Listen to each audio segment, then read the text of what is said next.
সংগ্রামী বন্ধুগণ, আমরা যখন 2018 সালে কোটা সংস্কার আন্দোলনের মধ্য দিয়ে আমাদের রাজনৈতিক যাত্রা শুরু করি, ঠিক সেই সময় থেকে সব সময় সাইফুল্লাহ হায়দার ভাইকে আমাদের পাশে পেয়েছি।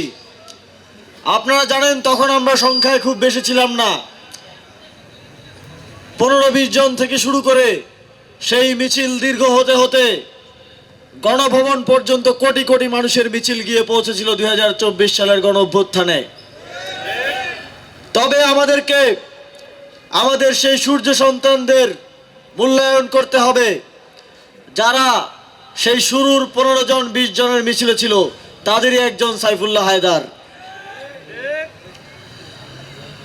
আমরা গর্বিত যে আমরা 11 দলীয় ঐক্যের পক্ষ থেকে তাকে আপনাদের প্রার্থী হিসেবে মনোনীত করতে পেরেছি।